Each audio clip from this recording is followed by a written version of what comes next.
وەختتان و خێر خەڵکە کوردەوار و میدوارم لە هەرکوێ هەن ساق و سەلامەت بن. لەسەر خواستە یارانە ئاخێزە کوردەوار سەربەخۆ من دیبەیتێکەکەم بۆ ئەوەی کە بە ئێوە پیشانی بدەم کە مەتنە ئاخێزە کوردەوارە سەربەخۆ چۆن لەگەڵ ئستراتیژیەکانە نظامە سوڵتە دەرکەوتگە و چۆن تەکە ئەو شتەی کە بەناوە نۆڕمە باوێک لە سەرزەمینە ئێمە باو کریاگەوە مردم هەڵسو و کەوتی پێیەکەن وە خویە کە گرتی گیانە بەلایانەوە مهمە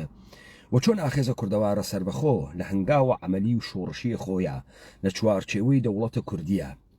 خەریکە لەم سەرزەمینە کوردەوارە ڕۆڵە خۆی ئەگێڕێت تا بتوانێت مەوانع بربەستەکان لابوات تا بتوانێت شەڕە واقعیە خۆی تەکە بربەستە واقعیە ئەم ئومەتە دروست بکات.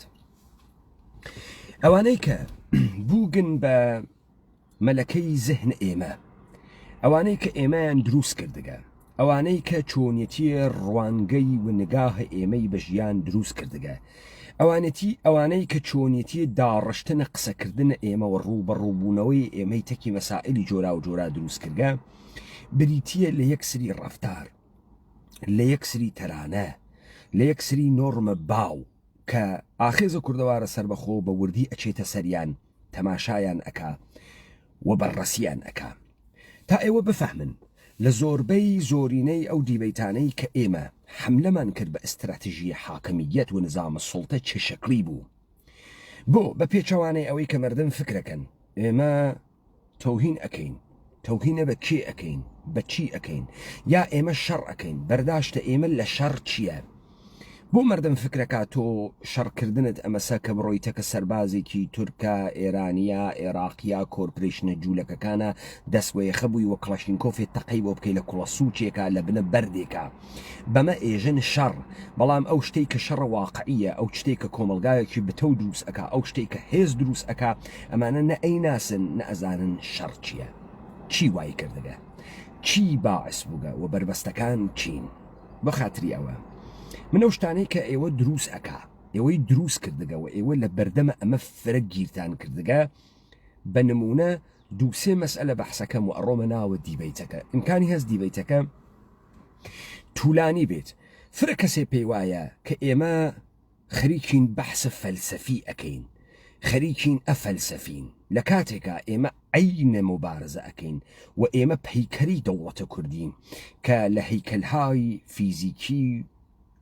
وجود ئینزمامی پەیدا کردەکە. ئێمە بارها وتمان لەم سەرزەمینە ئێمە ژێنەڕاڵ نەبوو، فەرماندە نەبوو، لەم سەرزەمینە ئێمە کەسێک نەبوو بێت بەڕەسی بکە بزانێ دوژمن چۆن حملە ئەکا، لەکوێ حملە ئەکا، زەمینی شەڕەکەی لەکوێ تاریف کردگەسەوە تا تۆ بە عنوانە فەرماندەیەک بتوانی لە بەرامبەریە بوێسی. بۆ ئەوانەی کە تێناگەن نافەهمن لە سەتح دانشیان دوورە، ئاخێزە کوردەوارە سەربەخۆوە بەرخورد ناکا بێژێ مردمە ئێمە نێ لە حەدە ئێمە و نەمانگەرەکە و ئێمە مردم نیەین. ئەگەر ئێمە ئەزانین و ئەگەر ئێمە پەیکەرەیە دەوڵەت دروست ئەکەین، پس ئێمە مردم بە شوێنە خۆمانە تێرین، پس ئێمە مردم فێر ئەکەین کە ئەو ڕێگە کە ئەو ئەچوو بە قەوڵە جەلالە مەلەکشا کاروانە سەر لێ شێواو، ئەم ڕێگە هەمان ڕێگەکەی پارە، تۆ خەریکی بەرەو ئینحرافەچی و ڕێگەکەی ئەمەسە کە تۆ ڕێگەی ڕاستی و ڕێگەی حەساوی نە ڕێگەی ڕاستی بکەویتە مەسیرەکەی و خەڵک دەسە بکەوێتە ناو ئەم مەسیرە تا ئێمە بەرەو ئەو ئتفاقی کە ئێشێ لە سەرزەمینمان بکەوێ بڕۆین. بزانن من ئێستا سێ تەرانە بۆ ئێوە لێ ئەدەم و لە بەستەرە ئەم سێ تەرانە دیبەیتەکەی خۆم سوار ئەەکەم تێم پێیە لە عاداتێک کە لە ئێمە شەکڵی گرتگە، هەروە کە تۆ مەسەڵەن ئەوێنی گەورەترین ئەدیبە ئێمەمانان ئەوێت و شێرکۆ بێکەس، ئەوێت و عەبدوڵڵا پەشێو، مەسەلەن ئەوێت و مامۆستا هەژارم و کریانی، هێمنم و کریانی. تەوەجۆکەن لە کەنارە ئەمە لە مەسئلەیەکە ئەوێت و بەختیار عەلی کە من شعرەکەی بەختیار عەلی بەناو نیشتمانم هاورد کە حازر بوو بۆ ئەوەی خانووی قوڕێکی پێ بدەن بوێت و ژنێکی سۆزانی، پیرەژنێکی سۆزانی قەرەج کە نرکەی بێ لە ژێرە کوڕێکی 14 ساڵە. ئەم تیکە بگرن تا من بێمە سەر ئەمەی کە من دوو گۆرانی بۆ ئێوە انتخاب کردگە لە دوو دانە گۆرانی بێش کە فرە حەزی پێەکەن یەکێکیان ئەتا قەرەداغی و یەکێکیان ئاغای عەدنانە کەریم و گۆرانیە سەوەم تەرانەیە کە بەناوە تەرانەکە با بمێنێت لە ئێنریکۆ ماسس گۆرانی بێژی فەڕەنسەوی ئەم سێ تەرانە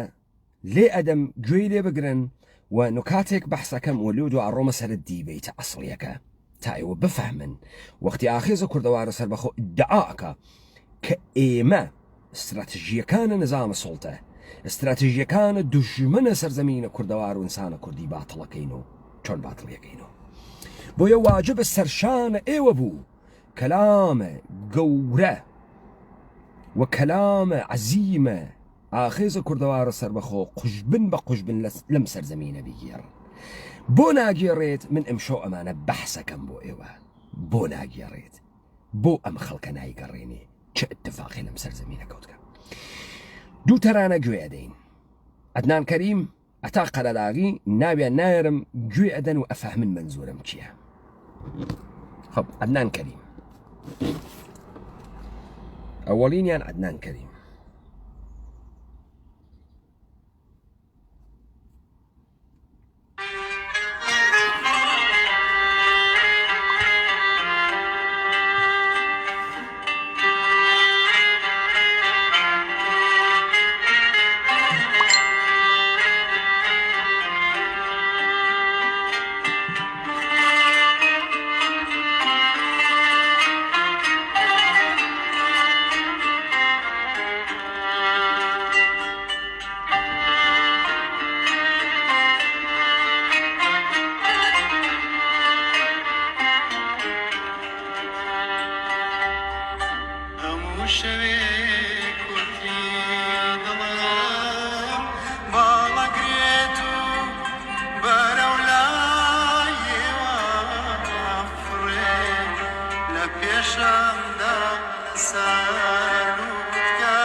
خب بیرسانەکەمە ئاغای عەدنان کەریم با تەرانەی دووەم گوێبەین ئاغای عەتا قەرەداغی.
ئەمە دوو تەرانە بوون کە فرە بەناوبانگن، فرە کەسێ بیستگێسی، فرە کەسێ حەزی پێیەکە، فرە کەسێ هەمزات پنداری لەگەڵا کردگە، فرە کەسێک خۆی تیا ئەوێنێتەوە و ئەمە ئەبێت بە تەفەککورە غاڵبە زەهنیەتە ئێمە. ئەم دوو تەرانە کە من لێمدا هەر کیشیان ئینسانهای بەناوبانگێکن و مردم حەزیان پێیەکە. تۆ وەختێ لە بەرڕەسیە کابلستانە سەرزەمینە کوردەوارە ئەگەڕێیت و ئەم اتفاق بەرڕەسی ئەەکەی خروجەکەی ئەگەی بەمانیشە. من ئەم دەحفە ئیتر عەزیزە وەیسیم نەهاورد ئەمان مەهاورد و دوو تەرانەی بە مناسبەت کە هەرتکیان لە غوربەتێک و قسەکە لە غوربەتێک و بەڵام یە اتفاقێکە کەفێ من ئیستا تەرانەی فەڕەنسەوی لێدەم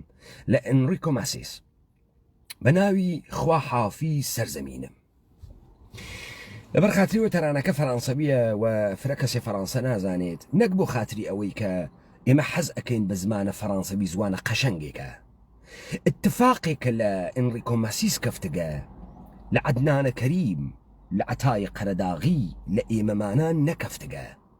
لای ئێمە سەقەت وارد بووگە ئەسڵەن وارد نەوگە ئێمە خەلیکی خۆمان تەخریبەکەین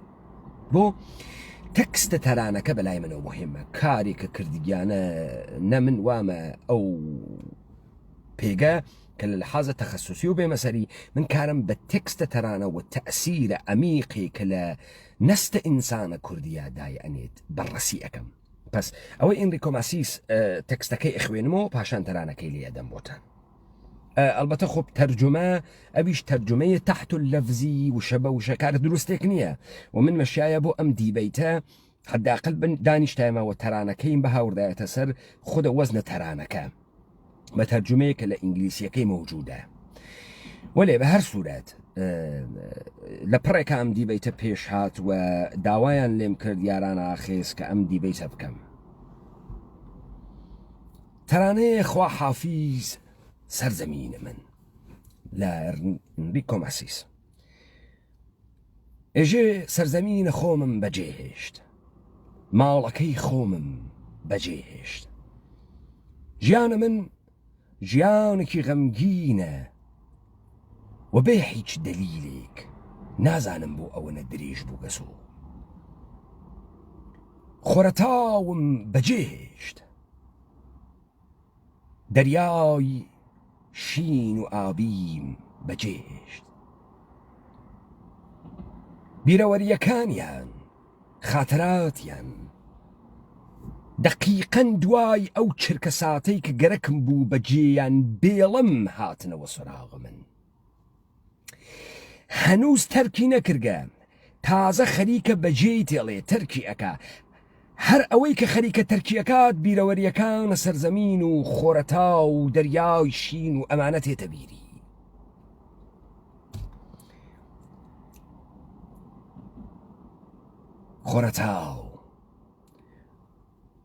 خۆرەتاوە وڵاتەوەن بووم شارە سفیدەکان و چەرمگەکانێک کە خۆشیانم گەرەک بوو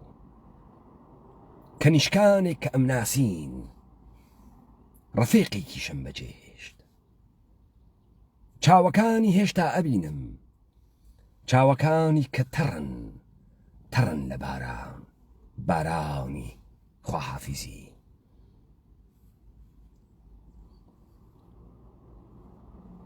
پێکەنینەکانی ئەبینم دروست لە نزیکن ڕوخساورم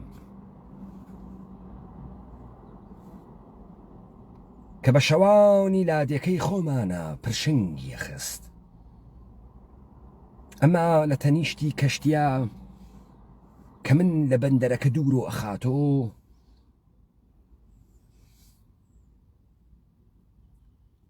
زنجیرەیەک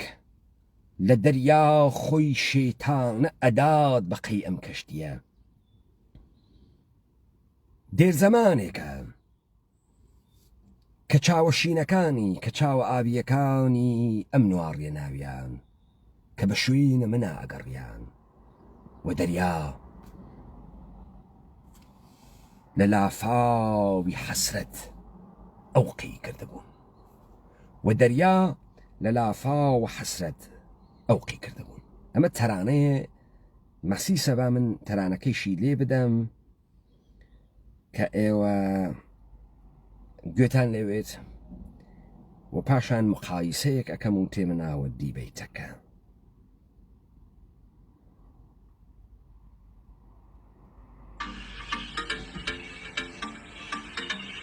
لەگەرم تەبلیغانەی یوتیوب بێڵێ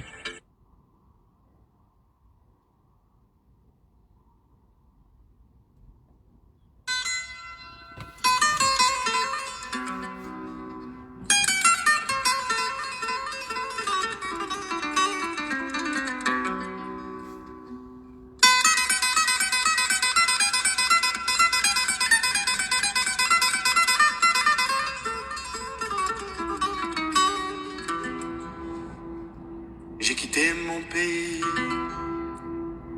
j'ai quitté ma maison, ma vie, ma triste vie se traîne sans raison.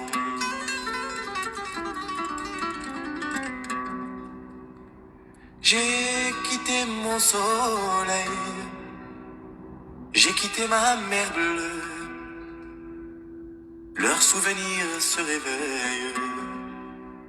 bien après mon adieu. Soleil, soleil de mon pays perdu, des villes blanches que j'aimais, des filles que j'ai jadis connues. J'ai quitté une amie, je vois encore ses yeux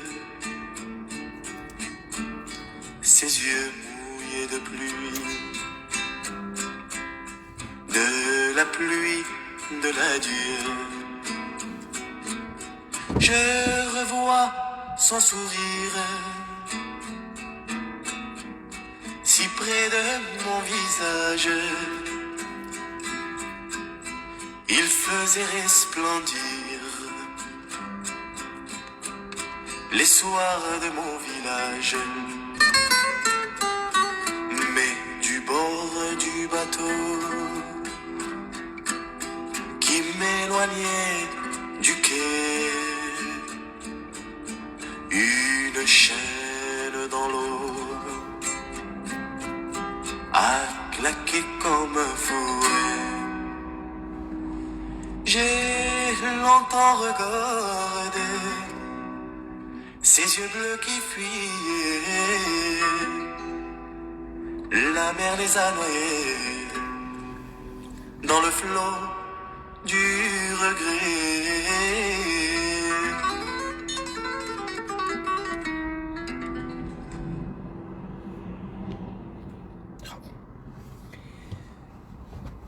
تەفاوتم تەرانانە لە چی بوو؟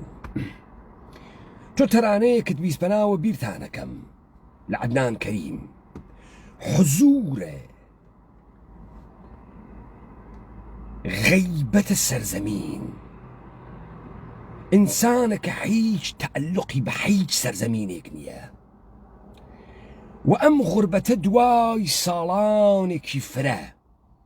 کە لە ناوە مەجموعەیەکی تری بەشەریان نەیتوانیگە دۆست و ڕەفیق بدۆزێتەوە، ئیستە دڵی تەنگ بووگە بۆ ئەوانەی کە بەجێیانی هێشتەگە، ئەوانیش خەریکن زندگی خۆیانەکەن، ئەسڵەن ئەمیان وە بیرۆ نەماگەسۆ.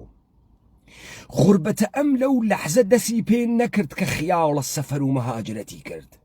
نا ئەو بێمەکان نەبوو، بێقەرار نەبوو وەختی سەرزەمینی لەدەستا، بۆی مهم نییە، ئەسڵەن بۆی مهم نییە. لە بێحتەرین حاڵەتا دڵی بۆ شارەکەی تەنگ بووگە، چون لەو شارە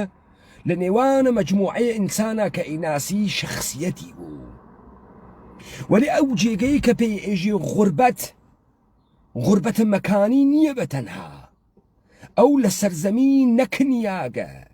ئەو بێقەرار نییە چون سەرزەمینی بەجێهێشتەگە. بێرە سەرە نوکتەی دووەم، تەرانەیە دووەم غەیبەت مطلقە سەرزەمینە دووبارە. ئەو غەریب ناوێ چون خۆرەتاو بەجێ تێڵێت، ئەو غەریب ناوێ چون دەریای ئابی بەجێ تێڵێت، ئەو غەریب ناوێ چون شارە سپیەکان بەجێ تێڵێت. و ئەمەی کە لەم غوربەتەی ئەوانەی کە خۆشەویستەکانینی، ڕەفیقینی، مەعشوقینی، کە نیشکەکانێکن کە ئەیان ناسی، ئەوان حەسرەتە ئەم کۆچە ئەوە ئەخوەن، نە ئەم حەسرەتە بەجێهێشتنە ئەوان، ئەو لە ئەووەڵۆ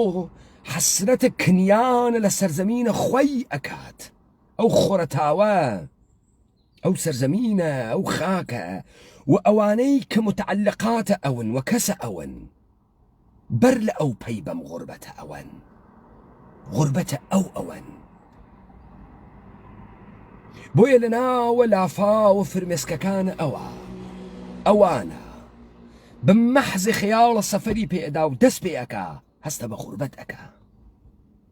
هەستە بێمەکان بوون ئەکا و ئەوان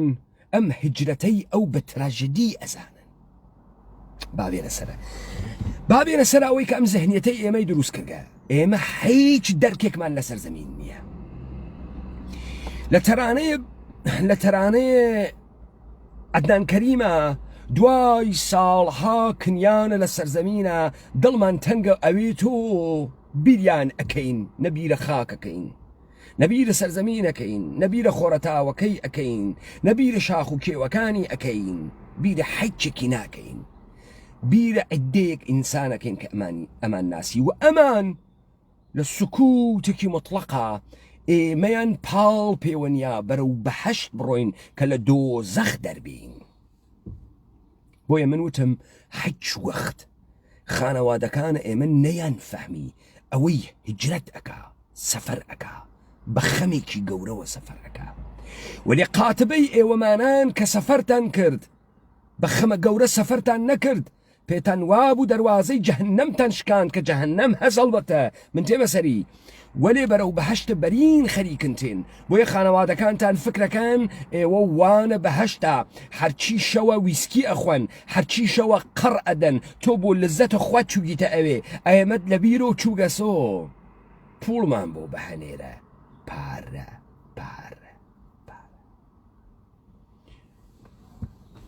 ئەتا قەرەداغی اتفاقەن تەنەفر ئەکا لەو خاکە لەو مردمە هەر ئەو مردمەی وا عەدنان کەریم دڵی تەنگەوێ بۆیان ئەتا قەرەداغێژێ بە حوزنەوە خواحافیزیت لێ ئەکەم و بەجێی تێڵم ئەم هەوارە تۆ بەجێ تێڵم نەم سەرزەمینە چون لەگرا کەسێ قەدر عاشقان ناگری جا ئەم دەسە بگرە ئەو وەختەسە تۆ ئەفەحمی قەسیدەیە نیشتمانە بەختیار عەلی بۆ لای ئێمە ماچی ئەکەنەینێن بە تەپڵە سەریانۆ کە ئەم گەرە کێسی ژنە سۆزانیەکی قرچۆڵ بێوان نرکەی تێ لە ژێرە کوڕێکی 14 ساڵا بەس خانووی قوڕێکی پێ بدەن تەوەجۆکەن بە تۆ لەگرا دیت حتى لو سنة مدرنيتي خۆپەرستیە ئیندیڤیدوالیزمە بە شێوەیەکی سەقەتی ئەحمەقانە ورودی کردگەسە سەرزەمینە ئێمە خروجەکەی ئەوێت و چی خروجیەکەی ئەوێت و ئەوەی کە ئێمەمانان تف ئەکەین لە خۆمان مەفهومە سەرزەمین نافەهمین ئێمە نافەهمین تراژدیایە مدرنیتە چی شکلیە زندگیە مدرن کی بە ئێمە کردگە و ئەم کۆچە کە ئەیکەین تراژدیە ئەوەڵین اتفاقێک لە وجود ئێمە ئەکەوێ کە من لە شعرەکەی هۆردەلینگا وتم هەی دیگەرێژیتی ئینسان بێخانوو ئەکرێ ئینسان بێ سەرزەمین ئەکرێ بێ مەکان ئەکرێت و بێ قەرار ئەکرێت لەگرا کەستان نەدی لە یەکەم هەنگا و دڵی تەنگ بێ بۆ ماڵەکەی بۆ خۆرەتاوەکەی بۆ سەرزەمینەکەی کە تەرانەیەک بێژێ کە من سەرزەمینە خۆم بەجێشت وەمە تراژدی بوو ئەمە نەک بە تەنها لە ناوە ئەو مەجموعە قەومی ئیتنیکیە کە بە خۆی ئێژێ کورد ئەمە بۆ تورکیش واسە تورکیە دیش بۆ فارس ساختەی یەدیش جوولەکەیش واسە پەڕە پێگەلێکیانە دەرچن لەم سەرزەمینە بۆیە تۆ ئەوێنی کاورای تورک لە ئەنتالیاوە بە دوای عشق پیرەژنێکی قرچۆڵ عشق نە هەواس هەوەسە ئوروپا شەق تێ هەڵەداوەتێ بەجێی تێڵێوەتێت ئەو دۆزەخە بەجێ تێڵێ بەس تۆ ئەوێنی لەگرا مدرنیتە لە سەرزەمینە ئێمە هیچ اتفاق نەکەوتگە هیچ ئێمە دەرک و دەریافتێکمان لە بوودە ئینسانیە خۆمان نییە هیچ دەرک و دەریافتێکمان لە ژیانە ئینسانە مدرنیش نییە ئێمە نە کۆنەکەی سابقین کە ئەجدادمان بوون نتبدیل بووین بە ئینسانێکی مۆدەرن کە دەرک و دەریافتێکی هەست وەکو بە شەرە ئوروپایی هاڕیاگێک کە حدەئەقەل تەیە مەراحلێ جۆرا و جۆرە ژیانە مۆدەرنی کردەگە بۆیە تۆ هەڵەگەڕیتۆ پێکەنینەتێ بە نەو ئەقسەکردن ئینسانهایەک کە لە پشتە عقدەی حقارەت و مکانیزمە دفاعیەک بۆ هێشتنەوەی خۆیان بەکارەوەن و من ئەمە ئەەکەمەوە ئەمە دقیقەن ئەستراتیژیەکە کە نظام سڵتە بەسەر ئێمەی دانیاگە کە ئێمە حەقیرمانی کردگە حس حقارەتە ئێمە تەبدیل بووگە بە عقدەی حقارەت و ئێمە لە پشتی یەک سری مکانیزمە نەخنەمای سەتحیە بۆ هێشتنەوەی خۆمان حقارەتەکە ئەپۆشێنین ئەیپۆشێنین پس تۆ لەگرا دیت ئەو تەرانانە ئێوە حەزی پێیەکەن کە بەحسە قوربەت ئەکا بەحسە غەریبی ئەکا حزور سەرزەمینی تیانیەتون تۆ دەرکە لە سەرزەمین نییە تۆ دەرکیشی لە غوربەت نییە تۆ ئەسڵەن دەرکە نییە بۆ ئەو سەرزەمینت بەجێهێشت چی پاڵی بە تۆ نیە بەجێتەشت لەزا ئەڕۆی بە شوێنە چیا ئەگەڕی تابووی جنسی پووە منە و نەمەتوانی سێکسکەم نەمەتوانی سێکس بدەم تۆ لەمانەی کە هاتگنە دەرەوە بپرسە بۆ هاتگیتە سەر دەرەوە بۆ ئەمانە ڕوو ئەکەنەوە کوردەوار هیچ کامیان لە غەمە ئەم غوربەتە دەردە سەرزەمینیان پێ نییە بۆ دانەیەکیان وەکو یارانە ئاخێز نیەن و فقط یارانە ئاخێزە چ بە عەرەبی چ بە تورکی چ بە فارسی چ بەم زوانانە و چ بە زوانە خۆمان بێت بێژێت ئەمە غوربەتە و باسە سەرزەمین بکە ئەمە تفاقە نەکەفتگە و فقط لە ئێمە ئاکەفێ تۆ وێنی تەمام ئێمانەی وانەم ئوروپا وەختی ئەگەڕێنەوە بۆ چەقانە لێدان و خۆفرۆشتنەوە سەرزەمینە ئێمە ئەگەڕێن دڵیان بۆ ئۆزۆ خواردن تەنگ و بوو بەسۆ دڵیان بۆ کۆنە دۆسەکە تەرکەوێتەوە چەندی گەڕام لە شاران نەمدی کەس وەک تۆ جوان بێ کیژۆڵە نازارەکەی جاران نەشمیلانەکەی جاران دنیا گەڕیام کەسم لە تۆ نەدی نەشمیلتر زەریف گیانە ئەوسا یعنی ئیستەنیەی ئەوسا ئیستەنیەی ها خۆت نەگریت بە یادی هەموو جەیەکی جوانە بریندارم دێتەوە بیرە چاوچاوانەی سەربانی دەست لە ملانەی بندیوار ماچ و موچی ئێوارەی سەرکانی ئێستاش مەیلم هەرماوە دڵ یەکە و نەگۆڕاوە ئێستاش دەنگدانەوەی چرپەی جوانە لە گوێ ماوەکو خۆی ماوە ها تێگەی مکانیزمە دفاعیەکی ئاوردە بەرۆ سیر کە تۆ فکر نەکە هەنووزیش دەریفە دنیا گەڕیام وەکو تۆی تیانە بوو وەکو تۆ ئەوسا لە بیرێت تێگرە و کەشی لەیەکە لە بیرێت تێ ماشتمە کرد دەستم پێدا هاوت ئیستەیش مەیلم ماگە دووبارەی کەم و بێر و با دەستێکی ترە پیا بێرم ئێمە ئەو تەرانەی عومەر دزەینە بەچە زرنگە حەقیر وا لە هیچ کوێ ئەم دنیا قەرارمان نەگرت شەخسیەتمان پەیان نەکرد پێگە ئیجتیماعیمان پەیان نەکرد چون لە خاک بڕیاین چون تعریفمان لەسەر زەمین نەبوو چی باعث بووگە ئێوەمانان لە بەختیار عەلی خۆشتان تێ فرە ژێستە ڕۆشن فکریەگرن ئێوە بەم نەوعە نگاهە سەقەت و سقوتەی وا هیچ وەخت نەچووگیتە ناوی مۆدەرنیتە هیچ وەخت تۆ فکرەکەی بە تەقلیدکردن لە ئینسانە غەربی لە کەوشۆ بە قەوڵە جەمالزادە تا تۆکە سەرە تا کڵاو شاپوویەکە ئیکەتە سەرە تەقلید بکەی تۆ مۆدەرن بووی تۆ مۆدەرن نەوگی نەتفەهمیگە چه ئەتفاقی تێتا کەوتگەم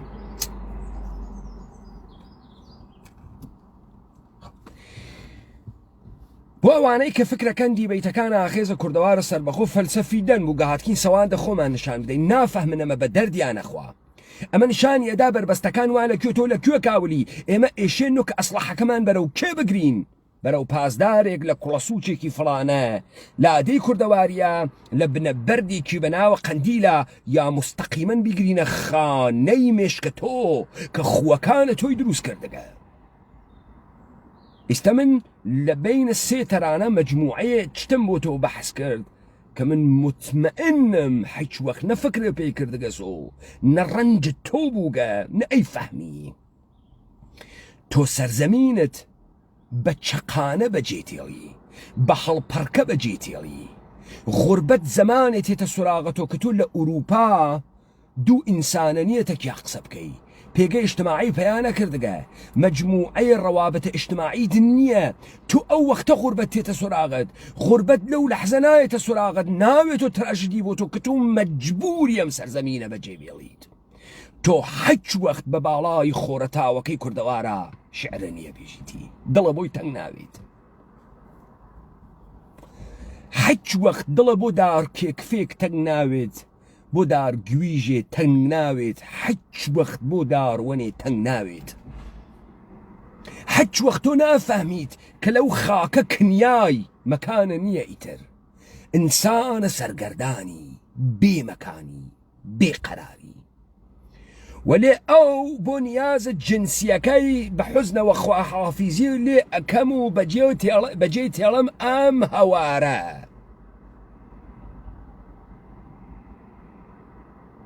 ئەو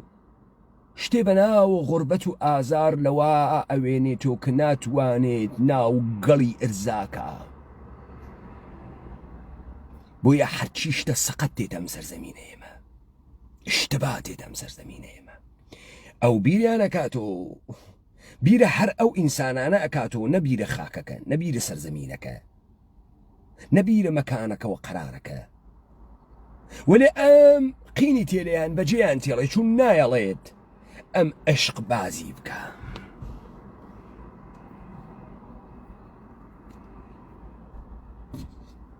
بەختیار عەلیش ئەوێت و قەحبەی دنیا لەبەر خاتری ئەوەی کە نەیان هێشکە ئەم حقوقی بێت و مەعاش گرێت چون حیچێکی تیانەوگە بۆ ئەم حیچێکی تیانەوگە بۆ ئەم بەجێهێشتکە بەڕاستی نیشتمان جێگەی قێزەونێکیێژی تەوەجۆکەی ئەم نگاهە ئەوێت و چی نگاهە ئەوێت و عوقدەی حەقارەتێ لە وجودە ئێمەمانان لە دەروونمانەوە قینمان تێ لە خۆمان لە دەروونمانەوە خۆمان فرە هاڕیاگین لە دەروونمان و نافەهمین بەد ئێژین فڵانە کەس تەوهینمان بێگە کە ئەنەهوو شەخسیەتیشمان هەست کە ئەنەهوو دەرکیشمان هەست یا فکرەکە ئێمە چون حەقیرین گەرەکمانە ئەو تەحقیرکەین بێژین تەرانەی فەڕەنسەوی خۆشترە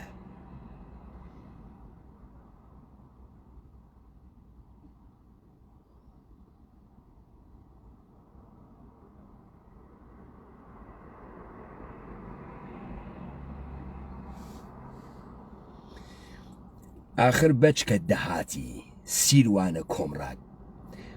بەچکە دەهاتی بۆگەن ئەمە نێ لە حەدتووە بووگەن گوێ بگرە تا پێت بێژم حەقارەتە کە دوا لە کوێە من ئەم دیبەیتانە بۆیە دائەنێم چون ئەم ساڵە بووگەنە وەکو تۆ ئەم سەرزەمینە ئێمایانە کاول کرد مەرتیکەی حەقیر ئیستا من تێمە سەر حەقارەتەکانە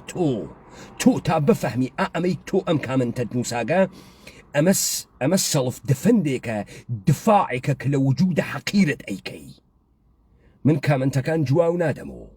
بۆ خاتری ئەوەی کە من فەورەن تەحلیل یەکەم تۆ لە پشتە کامە حەقارەتە خەریکی کامە مێکانیزمە دفاعی بۆ خۆت انتخابەکەی و هەرزگاهێک کە ئێوە تربیەت ئەەکەم ئەم ساڵە بەچە پڕڕوویە وەکو تۆ دەهاتیە بۆگەن تا بفەهمیت دەسە تۆ بۆ ئێمە ڕووە من ئەزانم تۆ کێی لە کامە جامعا گەورە بووگی بە کامە بەستەرەوە هاتگی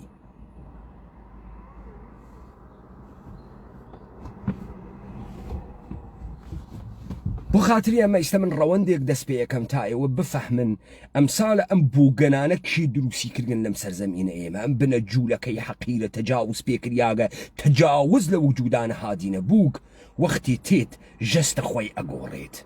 لە مەسادیقە و وردوردۆ بۆتان تێمەژوورەوە بزانن بالەگرا دەست پێ بکەین کیم نەحلەیەک هاتە ناو سەرزەمینە ئێمە تحتە ناون نەحلەی ڕەوشەنگەری، یعنی منەوەر الفکری. ئەمانە هاتن وتیان لە ئوروپا اتفاقی کەوتگە، لە ئوروپا دەورانێ دروست بووگە بە ناو دەورانە ڕێنەسانس. دەورانە ڕێنەسانس یعنی ڕجعەت بە ڕابردوو، هەڵەوگەڕیان بەرەو گوزەشتە. وتیان چی؟ وتیان لە ئوروپای اتفاقی کەوت فەلاسفەی ئوروپا، هونەرمەندان ئوروپا بەم نەتیجە گەین کە لە عەسرە قڕونە وستا و عەسرە تاریکیە دارک ئەیج و قڕونە وستا ئەمانە لە ئینقیادە مەسیحیەتا بوون.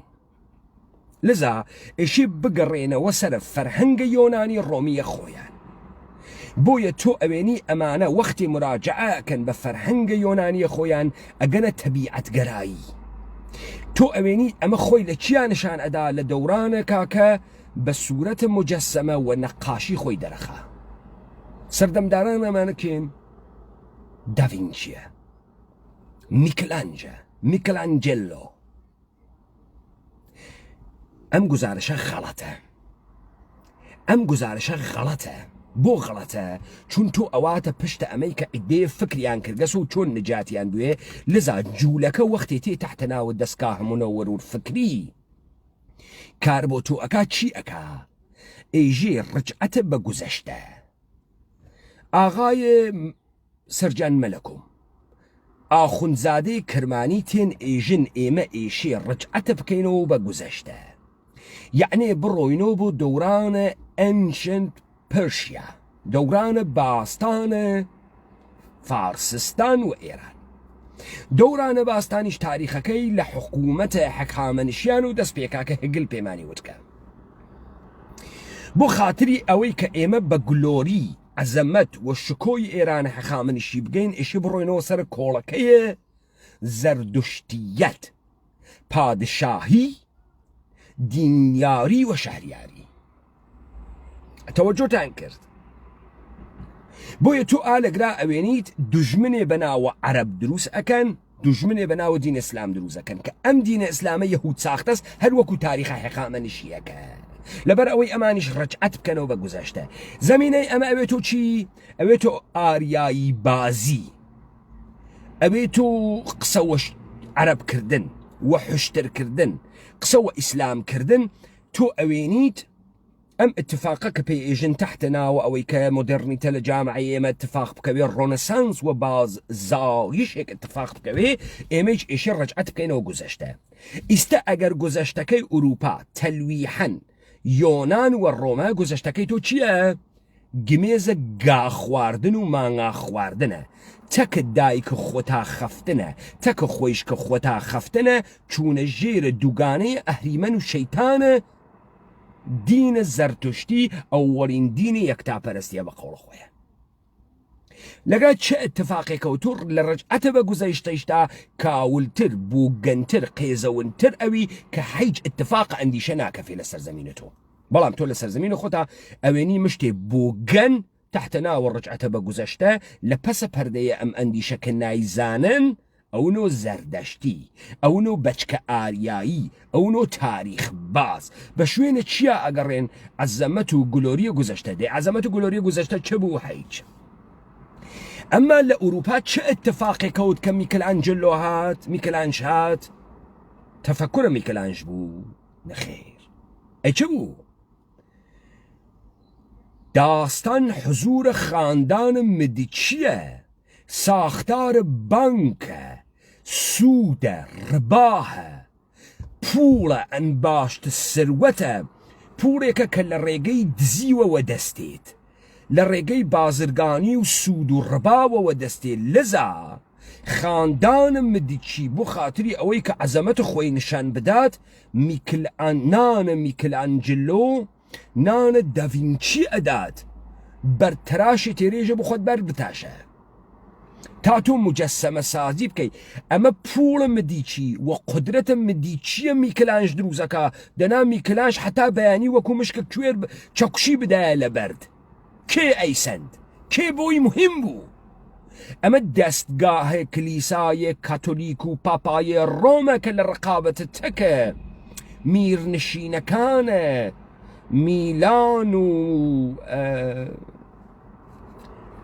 فلۆرانس و ئەم جۆرە شارانە ڕۆما ئەویش ئەکەوێتە ڕقابەت تا بدا کلیساکانی نقوشە نەقاشیە میکلانج و داڤینچیتیان نەقش بکات. پس ئەمە لەگرا ئەن باشتە سەروەتە و ئێرادەیە کەسانێکە کە شێوەیەک لە عەزەمەت تعقیب ئەکەن، شێوەیە لە عەزەمەت تعقیب ئەکەن. وەکو چییە؟ وەکو ئەوەسە کشوەرێکی بۆگەن لە سەحرایەکی بۆگەنە بە ناوی ئێمارات چون نەفتی هەست موجودیت پیا ئەکان نەفت ئەفرۆشێ دۆلار ئەگرێ پوڵ واوە دەسیوە ئیستەتێ بورجە خەلیفە دروزەکە. گەرە کێسی شکۆهە عەرەبیە نەفتیە خۆی بەم پوڵە بە خەرجکردنە بینایە گەورە نیشان بدات. ئەم سوودە، ئەم ڕبا، ئەم دزیە کە خاندانە مجیکی ئەیکات ئشی عەزەمەت و گلۆریەکیش بێری. ئەمە وەسە چی؟ وەسە کاورای ئوروپایی قاچاقچیە مەوادە مخەدرە.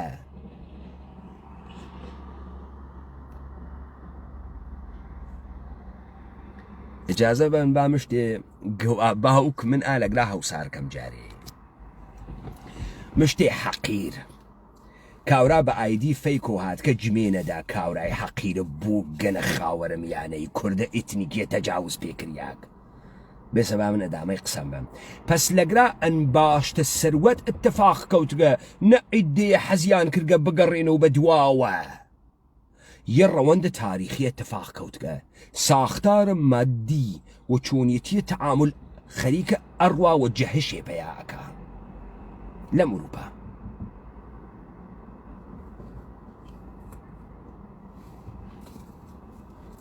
لەم ئوروپا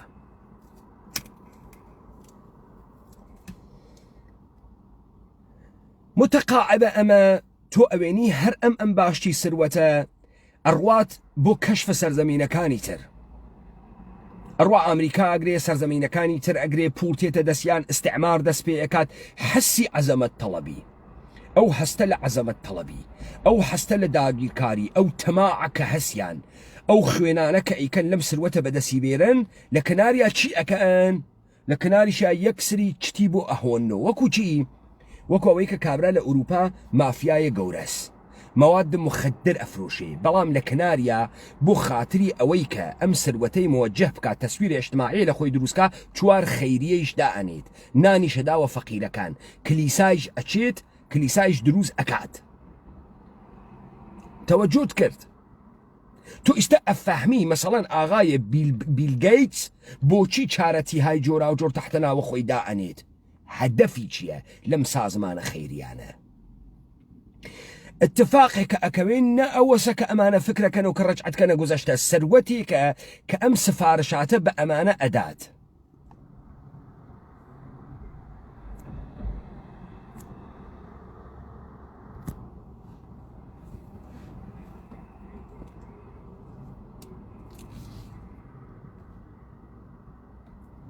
وەلێ ئەمانە ئێژن نەخێر ئەمانە چون ڕجعەتیان کردوە گوزەشتە سەمەرەکەی بوو بەوەی کە یەهود تاریخی بۆیان دروست کرد یەهود خۆی ئەم منەوەر و فکرینیە دروست کرد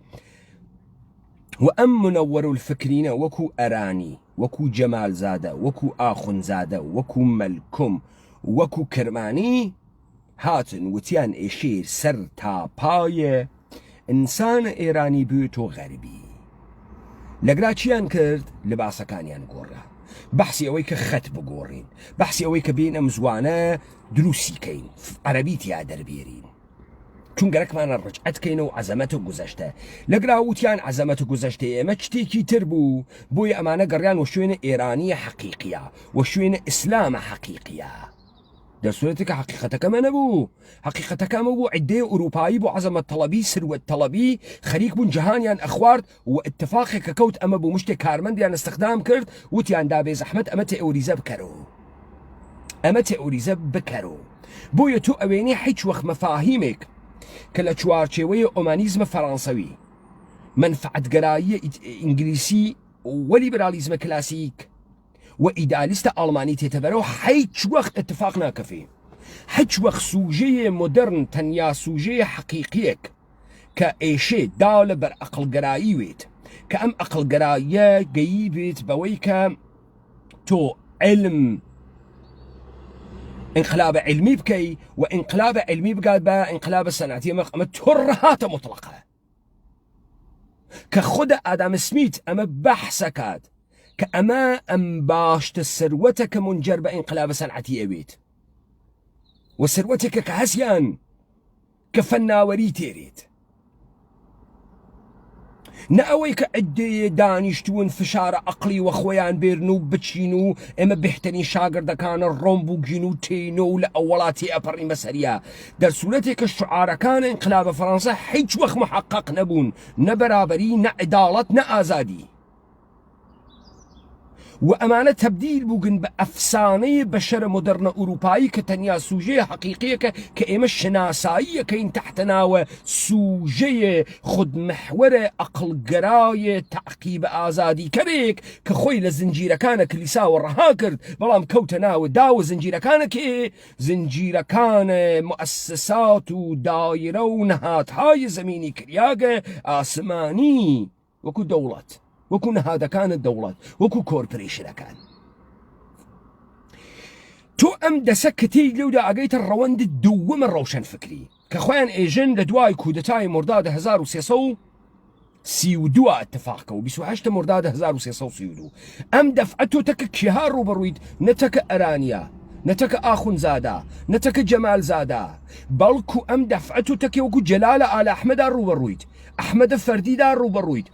تو تك خليل ملكيار روبرويد تو تك كيار روبرويد تو تك ساعديار روبرويد كساعدي جيت وقتي اجيت لادي كان ايران تراكتور اويني جيم تراكتور محصول غربيات ك زندگي انسان كان جيرو روبكا تو امدح فأوينيد لداريوش شايقان قرفته تا جلال آل احمد رجعت بالشرق ينهز وأقرين بشوينة أويك حقيقة إيمة شبو جلال آل أحمد بقرب زدقية خوي ها بشوينة إسلام حقيقي وكشريعتي تتدرو إسلام حقيقي أبيد بويك الشريعتي جيتي والداريوش شايقان لتعقيب الشرقو وبشوينة السنة كان الشرقية أقرين أما قشتي سرابة حج كاملة مانا تلاشى روشن فكريني يا أخو أما تفيك ككوربريشني كاتناو الدمت كتو حيش وقت اتفاق مدرن لسر زمين تا نكفيت چون تاريخي ساختگيه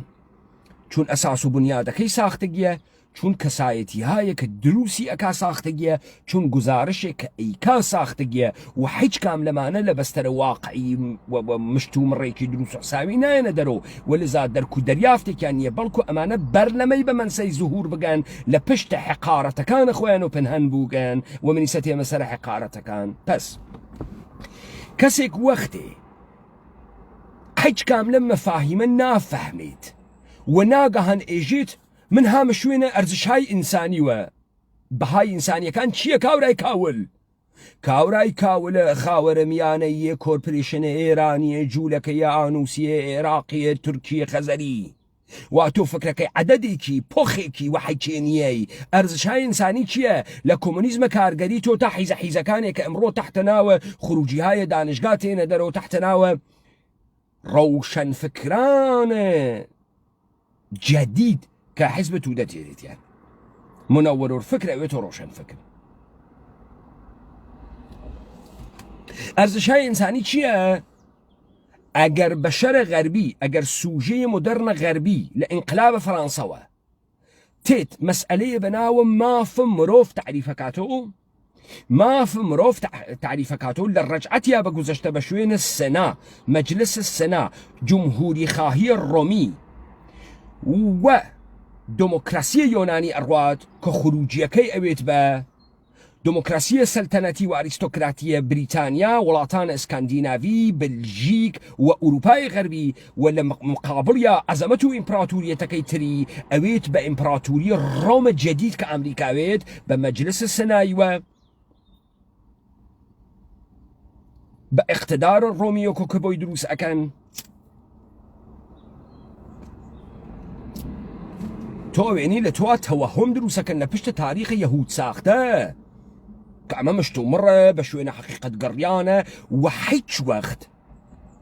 مافە مرۆڤ ئینقلابە فەڕەنسە بۆ جەهان نەبووگە ئەرزشهای ئینسانیە کە تۆ بەحسیەکەی کە سوژەیە مۆدەرنیتەیە غەربی دروستی کردگە کە یەکێکیان مافە مرۆڤ بێ مافە مرۆڤە ئوروپایە نەتۆ کە تۆ ئەزانیت لە زەمانە ئینقلابە فەڕەنسەوە حتا 1970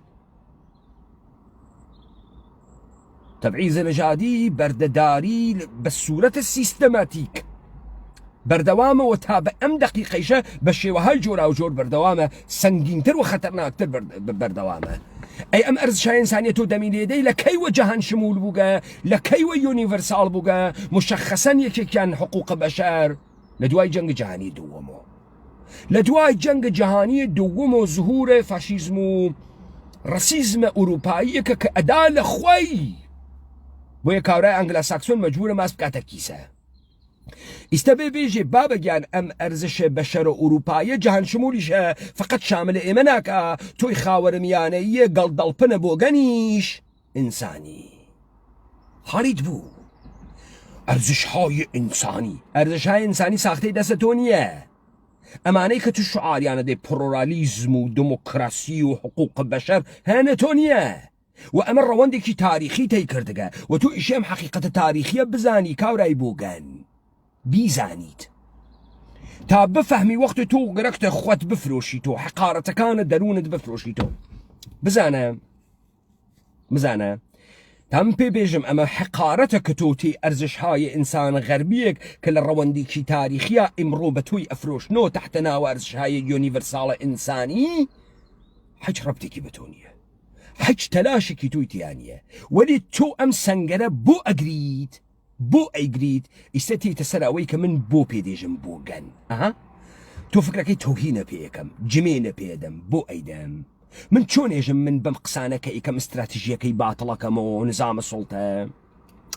نظامە سوڵتە هات کە تەوەهم بە ئێمە با حسە حقارەتێکی دەرونی بکاتە ناو وجودە ئێمەوە کە ئێمە هیچ وەخت لە بەرامبەرە گەورەکانە کە ئەوان بن هیچ وجودێکمان نییە بەڵام یەکسری مەکانیزمە دفاعی انتخابەکەین بۆ خۆمان لەبەرەوەی بتوانین بمێنینەوە ئێوە ئەمتانە ئەزانی ئەمتانە بارها بیستگە مسالە دەم بۆتان ئێستا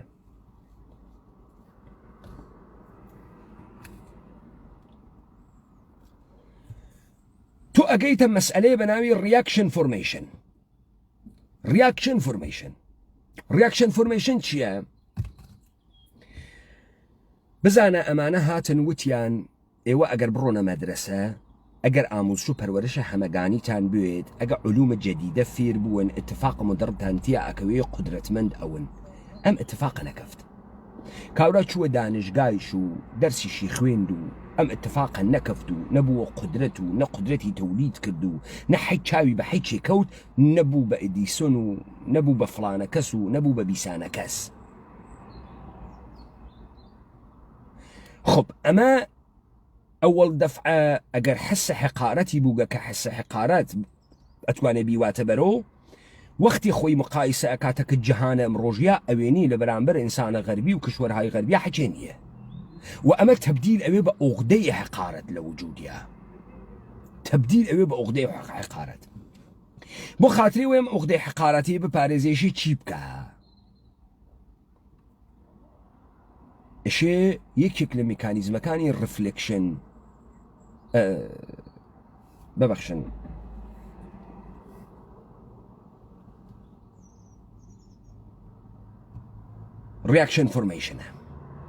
ریاکشن فۆرمێشن چییە ئایسە بەحسیەکە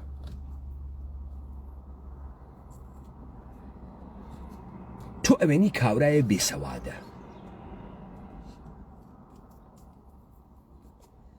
خۆشی ئەزانێ بێسەوادە گەرەکی بڕواتە مەجلسێ کە ئینسان های باسەوادی واتیە مەق ئەکا خۆی ئەگرێ جۆرێ ڕەفتار ئەکا یانم های من فرە باسەوادم تۆ فۆرەن ئەفەهمی ئەمە یە حقارەتێکی هەس کە بە ئەم میکانیزمە دفاعیە گەرێکی بیپۆشێنێت نمونونەکەی زانی چییە کاورە تەسویر دائنێت لە پشتە کتاوخانە دانیشی ئیتر ئەمە مهم نییە کە ئەمە لە کەلام یا دەرئەخا سەوادی هەز یا سەوادی نییە یەکسری مەکانیزمە دفاعی هەڵەگرێ مەسەڵەن سعیەکە کە کەلەماتە ئینگلیسی بخاتە ناوی قسەکانی سعیەکە تنتن نامە دانشمەندانەی ئوروپایی بێریت هایدیگر فۆکۆ دریدا ئادام سمیت فلانە کەس بیسانە کەس بێ ئەوەی بێژی ئەمانە بۆ بەکار ئەوات گەرەکی چی تعقیب بکە تۆ ئەوێنی ئەمە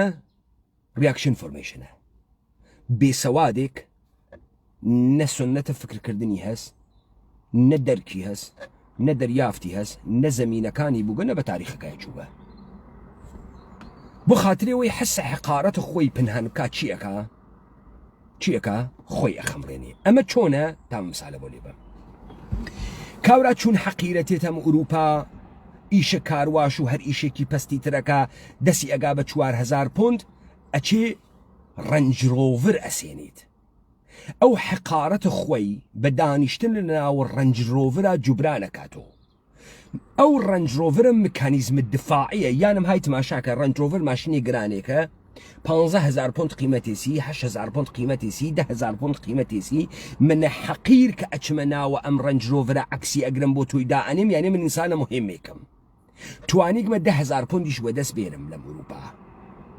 حقارەتەکەی کەوا لە پەسە ئەمەی کە ئەم ئینسانە نەتێگەی گەوا لە کوێی دنیا نە هونەر سەریەوێت و نەسەوادی هەست نە دەرک و دەریافتی لە ئوروپا هەست چییە لە چی ئەیشارێت و لە نیشاندانە ڕەنجڕۆڤرێ ئیشارێتەوە مثال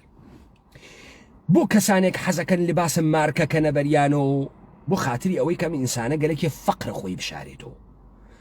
لە خانەوادەیەکی فەقیرا هات کە پولیشی نییە دەرامەدیشی خاص نییە وەلی چی ئەکاتە بەری کاورا ئەوێنی دەرامەدە هەفتەگیەکەی $100 نییە یەک دانە کوراسی کردگەسە بەری $300 قیمەتێسی مارکەس گوچیە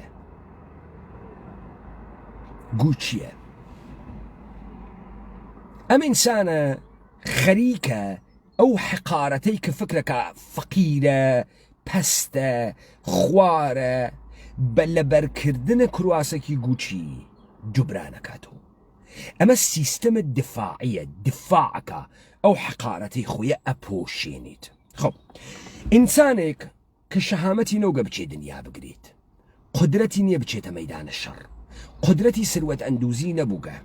قدرەتی نەبووگە ئەو کارەی وا بە شەرە ئوروپایی کردگەسی ئەم بیکات ئەڕواتە پشتە چی خۆی قایمەکە ئەرزشهای ئینسانی ئەرزشە ئینسانیەکان چین پلۆرالیزم تۆلەرانس دموکراسی ئەدەمە خشونەت فعالیەتە مەدەنی من خۆش ئەرزشهای ئینسانی نجاتمانەدا نەکوێ نەجاتەدا کاول تۆ بێشەهامەتی کاول تۆ حیزی کاول تۆ ڕۆژێ 2000 دەفە تەجاوزە پێ ئەکەن ئیستا هاتگی ئەم حقارەتی خۆتە بە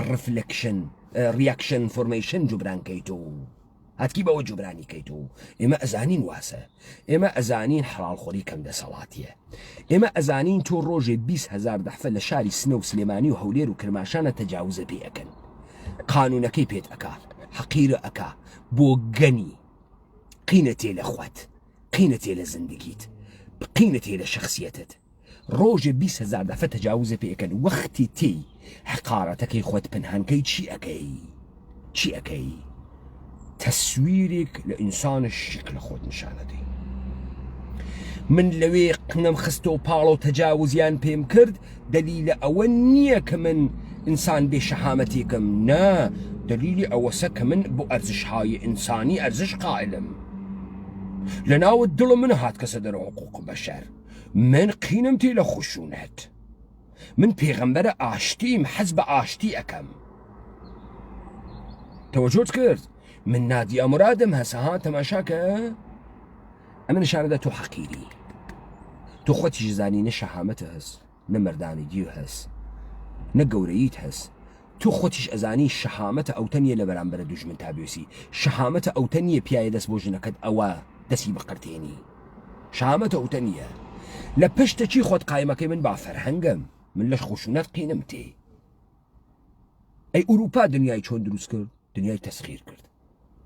گردی تەسخیری کرد ئیستەیشە وا لەژێرە کۆنتڕۆلیە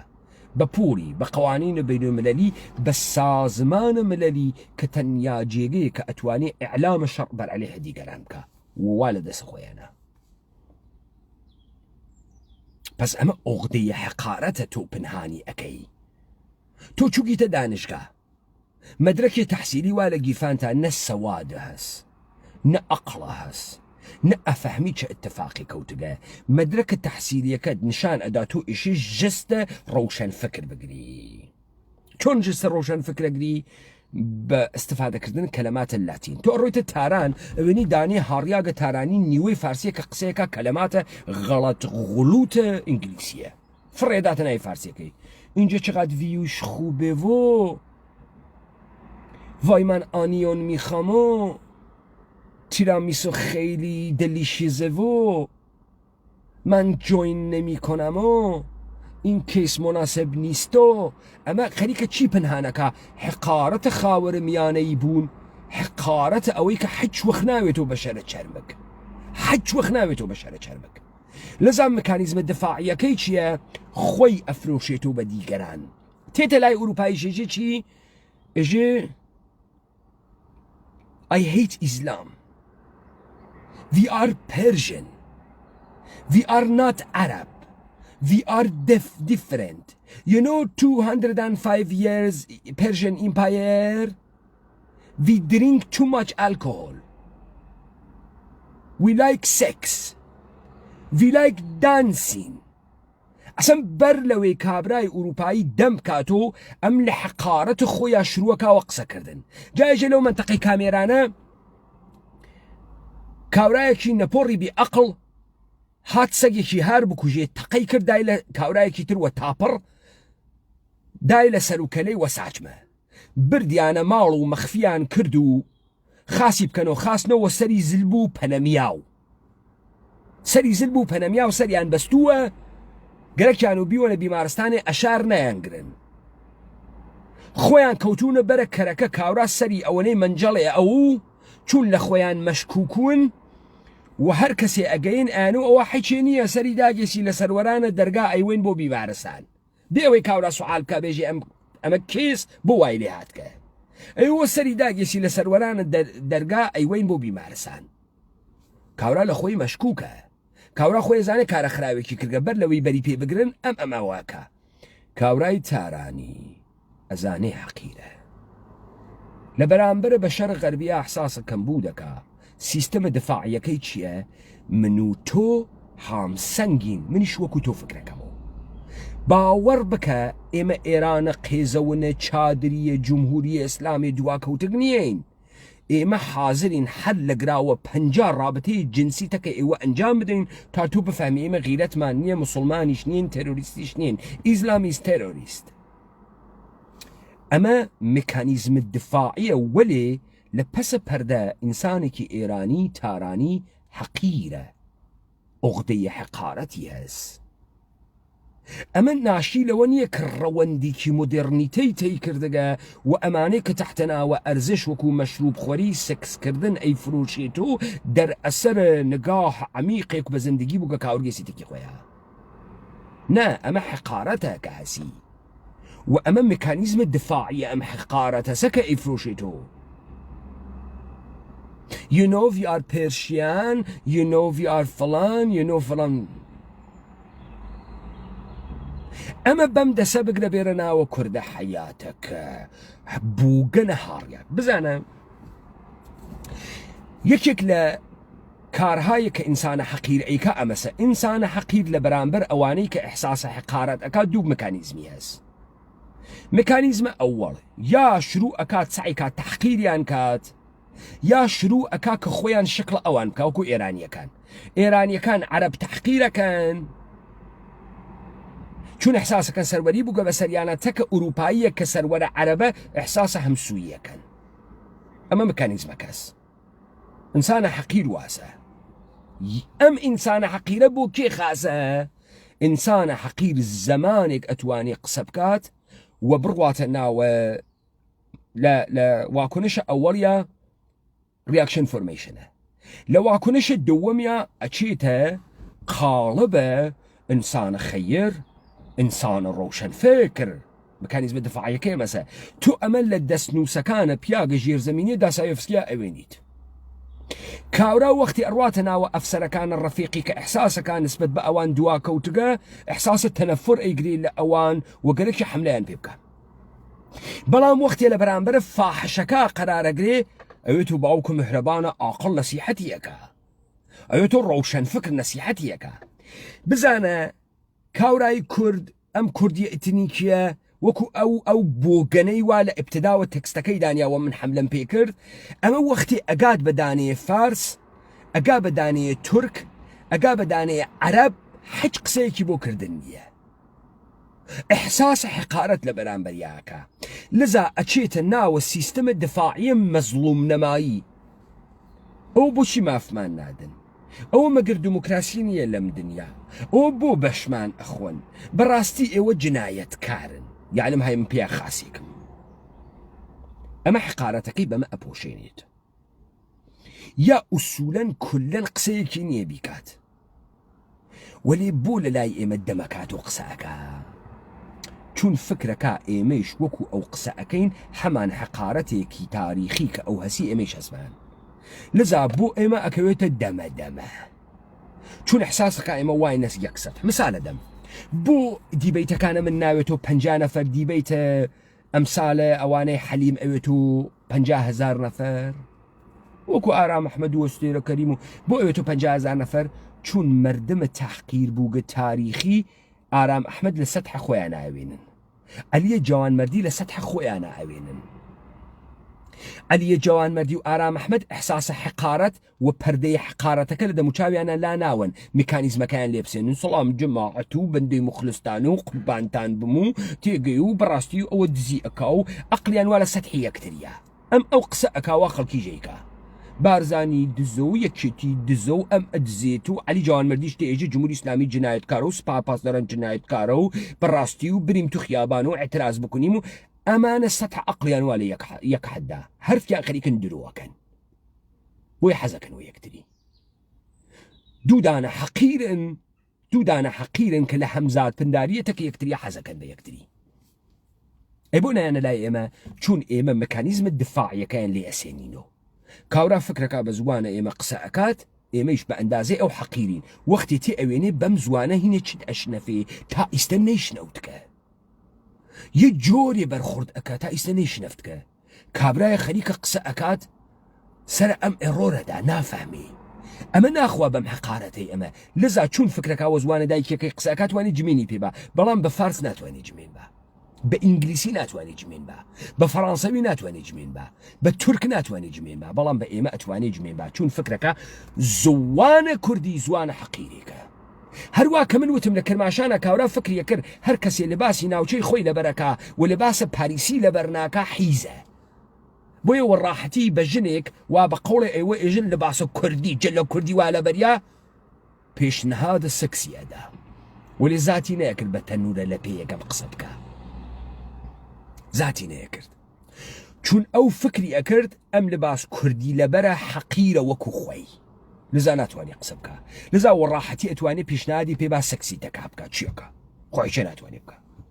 وەلی زاتی نەبوو بە دانەیەک وا تەنورەی کردگەسە پێ قسە بکە چون ئەمە لە بەستەرە فەرهەنگە غەربی و قسەیە کردەکە فەرهەنگە حاکمە قسەیە کردەکە پێوە بوگاند و داهاتی پەدەر سوختە مەرتیکەی ئەحمەق کاورە تەواو و حقارەتەکانی هاتە دەرو قەشەنگ بووگەنە حقارەتەکانی هەڵەسا خۆ بە کەمزانین ملشۆڕی حقارەت تەوەجۆکەن پس من یه ڕەوەندێکم بەحس کرد کە تۆ ئیشێ بفەهمی مکانیزمە دفاعیە ئینسانە حەقیر چییە چۆن لە خۆی دفاعەکەم حەقیرە چۆن ئەم وجودە بۆگەنیە تماشاکەم کاورە شەهامەتە شەڕکردنی نییە فەرماندەی گەورەیەک نییە ناتوانێ بەهای سەنگین بدات تێت ئێژێ چی ئێژێ ئێمە ئاشتی خوازین تۆ فکر نەکەی کاورایە عەرەبی هاو تەجاوزی پێمان کرد ها ئێمە ئینسانە گەنێکی نا ئێمە خەیلی مدرنین ئەرزشهای ئینسانی ئاشتی خوازی مبارزات بدون خشونات تو ئەمە بۆ ئامریکایە بێژە پێیەکەنێ بێت بۆ دەوڵەتە ئامریکا بێژە پێکە ئەمە دەوڵەتە ئامریکا فێری تۆی کردگە تۆ حقارەتەکانە لە پشتە ژستە ئینسانە فەهمیدە پنهان بکەیت تۆ نە سەوادە هەست نە سەروەتە هەست نە دانش هەست لەذا تۆ ئەوێنی مەسەڵەن کاورای دەهاتی تێتە شار سلێمانی دۆنمێ زەمینە فرۆشی ئەیداوە چی ئەیداوە وەنەوشەیە حقارەتت دەهاتی بوون بێسەواد بوون نەبوونە سەرزەمینێکی دروست حساوی نەبوونە قودرەتێکی ئیجتماعی سیاسی ئەم ئاغا بۆ خاتری ئەوەی بیپۆشێنێت ئەڕوات خۆی ئەخاتە ناوی وەنەوشەیەکی زل حتا زلتر وێ حسە حقارەتەکەی ئەم بۆ مکانیزمە دفاعیە کە من ئینسانە مهمێکم تەمینەکە بۆ لە ئێران کەنیشک خۆشیان تێ لە ماشینە شاسی بڵند چون ئێرانی حەقیرە خۆشی تێ لە ماشینە شاسی بڵند ئەڕواتە ناوی ماشینە شاسی بڵند ئەحساسە حقارەتەکەی ئەپۆشێنێتەوە بۆ ئەم تورکانە تێنە ئوروپا گشتی دۆنەر فرۆشە وەرێ گشتیان مرسدس بنزە ئەسکلا سوارەوەن چون کاورای تورک زوان نازانیت ئینگلیسی نازانی ئاڵمانی نازانی کاورای تورک سەوادی نییە کاورای تورک هیچ مەحفلێکی ڕۆشنفکری ناتوانێ بچێ ئەم حقارەتی بە چی ئێشێ جوبرانی کاتۆ ئەم میکانیزمە کە ئەحساس بکە ئینسانێکە وجودی شیاز و مهمە بەوەی کە حتا ئەتوانێ سوارە بنز بوێ بنز ماشینە گرانێکە فرە پانە فرە نەرمە ئەم کە سواری ئەوێت تەمامە تەکنۆلۆژی ئاڵمان ئەوێتەوە هەنە ئەو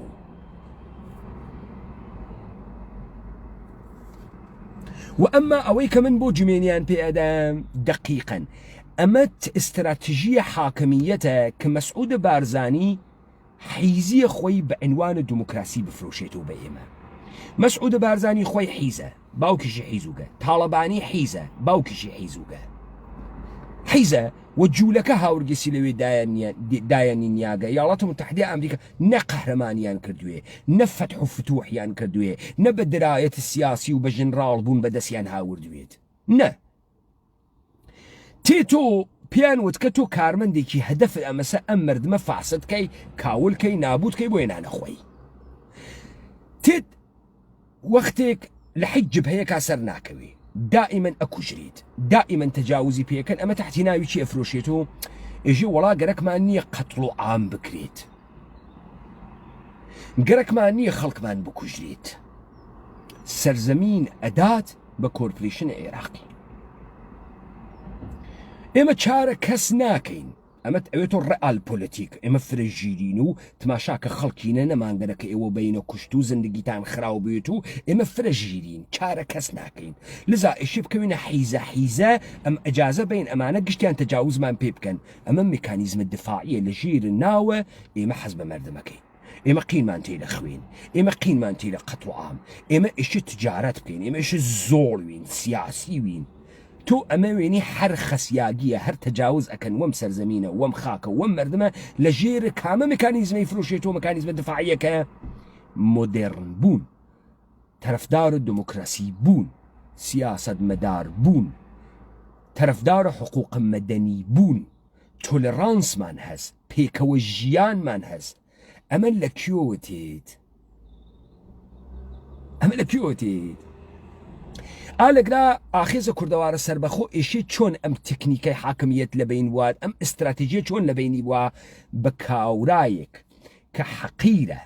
و ئوغدای حقارەتەکەی گەورە بوو گە چون ئەزانێ بێ سەوادە چون ئەزانێ بێ ئەقڵە چون ئەزانێ بێ شەهامەتە خۆی ئەزانێ وەگەرە کێسی لە پشتە فاحەشەگی ئەمانە بفرۆشتەوە ئێمە پێشین بێسە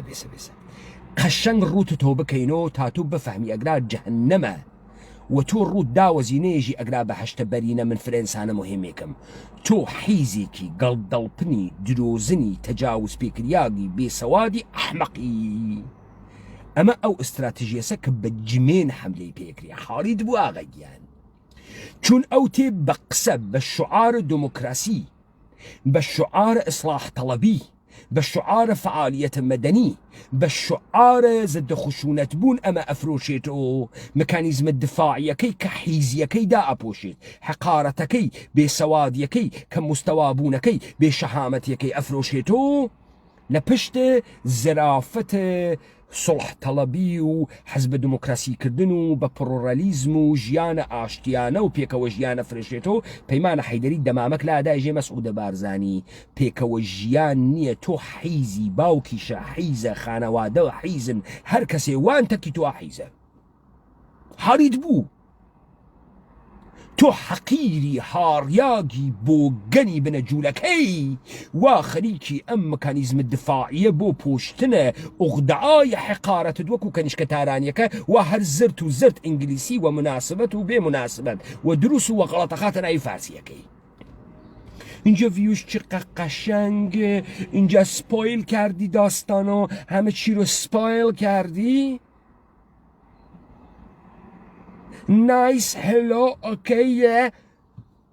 اما حقارت دانه تارانیه لبرانبر انسان غربیه و مدرنیته لسرزمینیه هیچ وقت اتفاق نکوتگه نه قدرتی هست نه دانشی هست نه فناوری هست نه ثروتی هست نه عظمتی هست نه جنرال گەورەی هست نه ارتشی هست نه بانک جهانی واوە دەسیوە نه کنترۆل پول جهان واوە دەسیوە نه کنترۆل ڕێگەکان جان واوە دەسیوە تێت ئێژێ چی ئەڕوا بەرنامەیە کامداین ویتمی بەفەرمایت شام دروست ئەکات کاورای بۆ گەنە دەهاتی لە مەشروب خواردن گەرەکی سینیشانی بدە وەسە پاریسی واین میخوری بابا تو هیچ اتفاق مدرنێک تێتا نەکەوتکە تۆ جندەی مەشروب خۆرێکی هەچێکی تر نی نەکەوتکە ئەمە اتفاقە لە ناوە تۆ نەکەوتەکە تۆ بە مەشروب خواردن و واین خواردن ناوی تۆ مدرن تۆ خەریکی تەقلید ئەەکەی یەک زمانی ئاخوندزادە وتی تەقلید بکەین کردتان یەک زمانی ساعدی و فەردید و شایگان وتی تەقلید نەکەین نەتان کرد ئیستا دووبارە تەقلید دەکەن و تەقلیدەکەیش بووگەسۆ چی ئاخرین وەرژنێ خۆ ئێراعەدان و سیلیبریتی بوون و فاحشەگیکردن و جندەبوون و ئەم جۆرە ئەفە و ئەچتایە ئەلەکیەکە تێن ئەمە عەزیزەکەم ئەمە ئوغدەی حقارەتە و تو مکانیزمهای جۆرا و جۆر بۆ دفاع لە خۆت سەلف دفند ئەەکەی بۆیە من بە تۆ ێژم تۆ هیچ وەخت داسایۆفسکی نافهمی چون داسایۆفسکی خیلی بەرتر لە ئادلەر و لە یۆنگ و لە فرۆید هات ئەمانەی لە ئەم میکانیزمە دفاعیانەی لە ناوە دەستنووسەکانە پیاگە ژێرزەمینی و لە ناوە ئەحمەق و ئیدیۆت و لە ناوە براکانە کارەمازۆف و لە ناوە جەنایەت و مکافات و بە وازحی کارکتەرهای جۆرا و جۆرە حەقیر بووگە هاڕیاگی معرفی کرد کە ئەمانە لە خۆیان و چۆن دفاعەکەن مەسەڵەن لە پیاگە ژێرزەمینیە ئێژێت من تەمامە حقارەتەکان و سفاتە خۆم بە دیگەران ئەدەم وەسە حکایەتی یارو دوو دانشنەکە من وتم وتی ئەگەر بووە شەڕمتەکی خەڵکیا چی بکەم وتی پێی بێژە تۆ فڵانە کەس فڵان و فیساری پێت کرد ئەمە هەمان تکنیکە دفاعیە تێگەی مەسەڵەن بۆ گەنێکی حیزبی دموکرات خۆی بەچە ئێرانە کارمەندە سپای پاسدارانە ئەرزشەکانە دەوڵەتە ئێران ئەواتۆ ڕێوە تێوە ئێمە ێژێت تۆ ئیتلاعاتیت نسبەتەکانە خۆی بە ئێمە ئەدات جاشبوونی بۆگەنبوونی دەهاتیبوونی پاسداربوونی بە ئێمە ئەدا ئەمە میکانیزمە دفاعیە تۆ تا دەستنووسەکانە ئاغای داسایۆفسکی نەخوێندێتەوە تا ئەمیقنەوەی تا تۆ شخصیەتێکی مستەقرەتە بێت کە ئوغدە لە وجودتانەوێت نافەهمیە ماغا لەکوێ خەریکە دفاع لە حقارەتە خۆیەکە بەچە قاسملو قازی محەممەد تخمە مەلامەچەی فاسد تخمە حەپ و ئۆجەلانە بۆ گەنە تەجاوز پێکریاک لە حقارەتە خۆیان لە پشت دموکراسی و پڕۆرالیزم و براییە گەلان و ئەمانە خۆی ئەشارێتەوە چون حەقیرە چون بووگەنە چون تەجاوز پێکریاگە چون بێشەهامەتە بێکەرامەتە بێخەونە بێڕۆیاس وەکو حقارەتەکانە کاورای تورکوا لە پشت مرسدسێکە ئیشارێتەوە وەکو حقارەتەکانە دەهاتیەکەوا لە سلێمانیە بە وەنەوشە گەرەکی بیشارێتەوە وەکو حقارەتەکان ئینسانە ئێرانیەک وا گەرەکێسی بە کەلەماتە ئینگلیسی بەلغورکردن و دان و مەشروب خواردن و ڕووتۆبوونەوە و بەگەی و فاحشە تەبدیل بوون هەمزاد پنداری بکاتە کە ئینسانە ئەوروپاییە.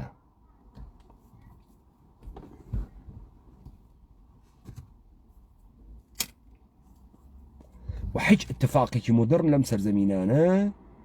نكوتغا فقط تقليدك كويركورانا لپشت حقارة جورا وجورا.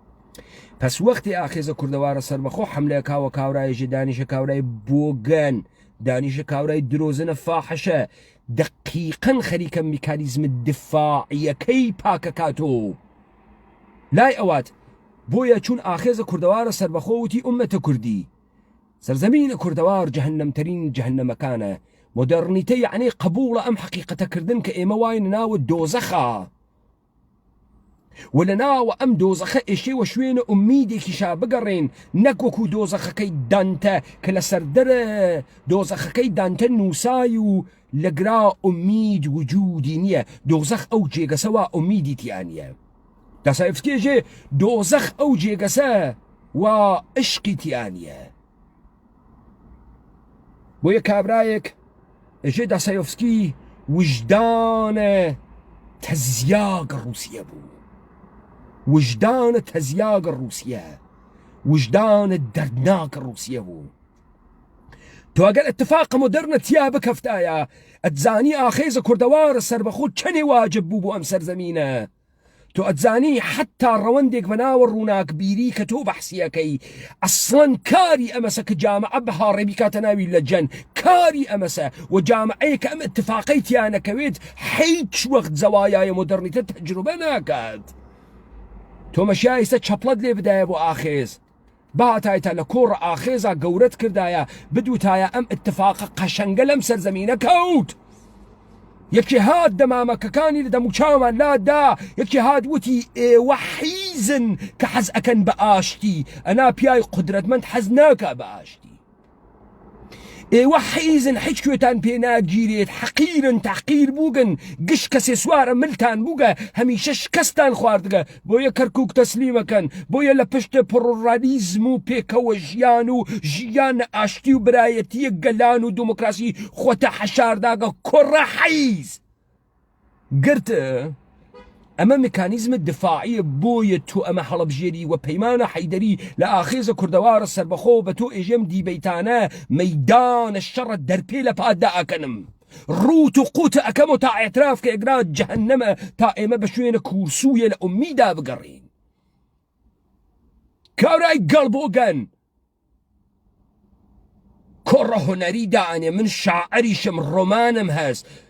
ترهات ايجم رومانيا كتو اينوسي حيزة حيزاس حيزة حيزاس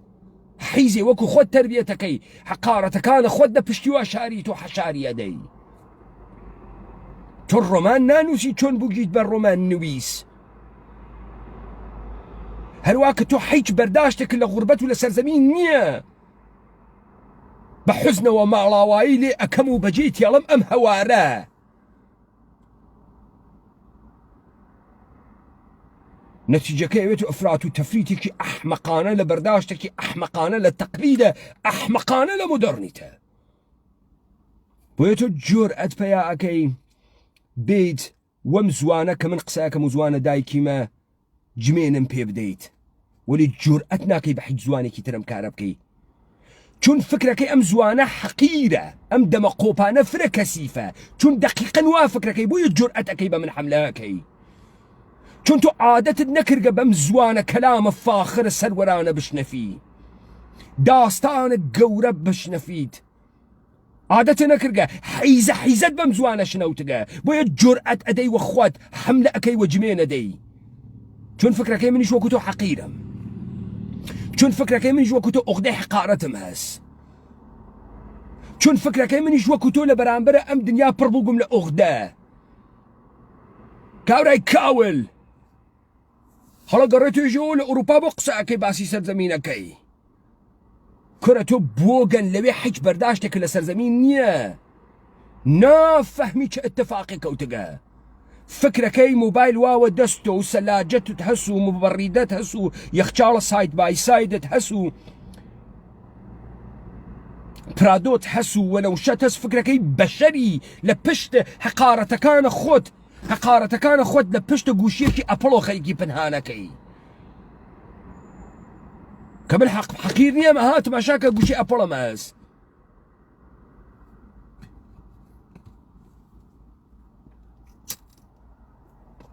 نەزا کارە ئێمە لە ئاگاهی گوزەشتەگە کارە ئێمە شکاندنە تەوەهۆمەکانە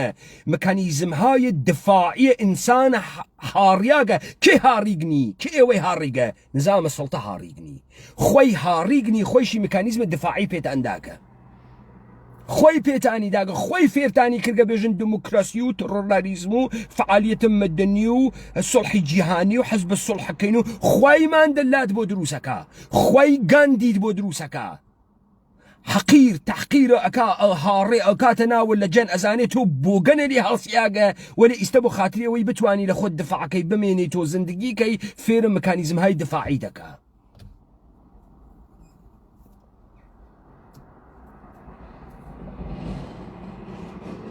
ئاخە براکەم تۆ میلیاردەروی پێویستی ناکە کوچەواڵە گوچی بکەیتە بەرە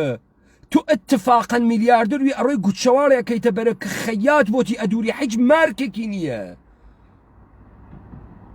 ئەوە بۆگەنێکی فەقیرە بەڵبەختە وا فەقرەکەی گەورەترین حەقارەتی تیا دروست کردگە فەقرە مادیە پووری کە ئەڕوا 1000 سواڵەکە و 2000 تەجاوزی پێ ئەکەن 2000 دزی ئەکا و نادروسی ئەکات کە کرواسێکی گوچی بکاتە بەری ئەوە حقارەتەوە لە وجودیە نەحیچێکی تر بۆیە ئێمە وەختی دەست ئەنینە سەرتان قەشەنگ دەست ئەنینە سەرتان قەشەنگ ئەزریکێن ئێمە زانین بێسەوادن بێشەرەفن بێکەرامەتن بێشەهامەتن بێعەقڵن بێدەرکن و ئەمە ئەشکێنین ئەم تەوەهۆمە ئەشکێنی وەختی ئەمانتە قبول کرد هەی إحساسك وايت جهنم بعد ما خليان أدقري لم جهنم أميدك يش بدوزيتو أو وقت أمة إيما قدرة من دوي أو وقت أمة إيما لحقارة كان خويتي أبريت أو كارس واخيز كل دوار سر بخويك حاريت بو بس استفهميت أم جمينانا واجبا تم ميكانيزم الدفاعية بأغدهاي حقارة اللي بين بوا هەڕوت و قوتە ئەەکەم و حیچێکە بۆ نامێنێتەوە ئەها نە ئەتوانی ڕەوشن فکری بفرۆشی نە ئەتوانی مۆدەرن بوون بفرۆشی نە ئەتوانی باسەوادی بفرۆشی نە ئەتوانی پوڵەکەت بفرۆشیتەوە نە ئەتوانی ئەوەی کە شخصیەتیشە هەز بیفرۆشیتەوە نە ئەوەی کە قەهرەمانیشی بیفرۆشیتەوە حیچێکە نییە لذا حقارەت خۆت لە دانە نسبەتەکانە خۆت بە ئێمە فرۆشیتەوە دزە و جردسو و بڕاستی و حچێ نییە و ئەو ئەتلاعاتیە و ئەوە جاشە و ئەمانە گشتی خۆتی ئەیدەی وە ئێمە ئەژێ تا من تۆم گرت و منەگرت ئەم تکنیکانە ئەزانیت وەلێ بۆ ئێمە جواو ناتۆ دیتە جواو ناوەتە بۆ ئێمە چون ئێمە ئشرافمان هەست سەوارە بەرمەترین ئەزانین لەکوێی تۆ ئەدەین ئەزانین لەکوێت ئەدەین خەریکین چی دروست ئەەکەین چۆن جامعەدانین ئیستە فەحمید شەڕکردن ئەمە نییە بڕۆین کلاشین کۆفێ بگرن دەسوت تەقە بکەین لە پاسدارێ لە نیرو ئینتزامیەک شەڕکردن ئەمەسە بین لە حقارەتەکانت تۆ و مەکانیزمە دفاعیە کە بۆ حقارەتەکان انتخابت کردگە وەختی ئەمانە هاڕی جامعە مەوجودیت پێیاکە وەختی ئەمانمانە دروست کرد دەوڵەتە کوردی نمود پێیاکە هێزە کوردی تێتە دەرەوە وەلی حتا تۆ حیزە بکەی فاحشەگیت شەهوەت ڕانیت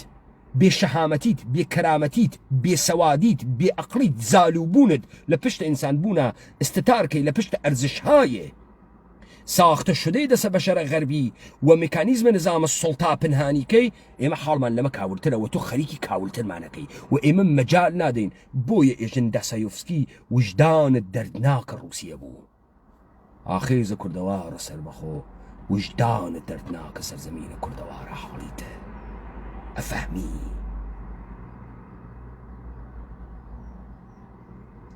ئێمە نهاتین غەربی تەمەسخورکەین ئێمە وتمان غەربی ئەوەی کردی سڵتە بوو پیاگی سڵتە بگرێتویش پیاگی قدرت من بە ئەوەڵین ئەرزشە ئەخلاقی لە کووردا دەسەڵاتە بدوێت دەسەڵاتە بدوێ بزانە با من نوکتەیەکە پێ بێژم مەسەڵەن تۆ کاورایەک ئەوێنیت $10 $10 ئەدا بە کاورای سواڵکەر دیکتانە لە سەرزەمینە ئێمە سواڵکەرێکی بۆ گەنوێت و بۆی گەنی بێت و قاچێکی پەڕیوێت و مەمکێکی بڕیاوێت و لە ڕێخوا مولوی پێغەمبەر و توخوا کاورا بۆ $10 ئەدا بەمە بۆ خاتری ئەوەی کە لە خۆی حەقیرتری دۆزی گەسەوە دیارە بۆ گەنە و چڵکنە و حەمام لە ڕیگۆ و قاچێکی بڕیاگە و زامە گەورەیەکی واپی و $10 ئەمە لە پیاوەتی نیەم کارەکە ئەمە میکانیزمە دفاعیەکە کە حقارەتە خۆی پنهانەکە ئەها دیتە من لە خۆم حەقیرترم دۆزیوە من ئەوە پیای خاصیەکەم $10 پێدەم دیتە من چەندسانە محتەرمێکم من گەورەم بەخشندەم گوساخم دەسم هەست وەلی ئەوە حاضر نییە هیچ وەخت $10 با بە پیاگێکی مرتب کە لێ قۆمیاوێت هاتووێ داوای $10 لێەکە نایدات بۆ چون احساس حقارەت لە بەرامبەر ئەو پیاگایەکە ئەوە زملی لە من زلترە و باڵای لە من بەرزترە و کچاڵەکەی بەری گرانترە و بۆ $10 نییە نایدەمی ئەو تۆ حەقیری ئەو پوڵەیش واوە و سوالکەرە دات لە خۆت حەقیرترە دۆزیوە لذا لە وەختێتەکی لە خۆت حەقیرترە مەواجه ئەوی ژستە ڕۆشن فکرانە ژستە گوساخانە ژستە پیا ماقوڵ ژستە پیاە خەیرە گریت ئەو مکانیزمە دفاعیە بۆیە من باوەڕ ناکەم بەو خەیرەی تۆ ئەیدەی تۆ ئەو خەیرە ئەیدەی حقارەتە خۆتی پنهانەکەی ئەتۆ خەیگەر وایە تا فرە ئینسانێ لە دەوروبەرتا و ئینسانە ساڵەمێک و خەیلە تۆ با ئەستعدادتر و تۆ احتیاجاتە ئەو بەرتەرەفەکرد نایکەی چون ئەحساس حقارەتەکەی لە بەرامبەر ئەوە چون ئەحساس حقارەتەکەی لە بەرامبەر ئەوە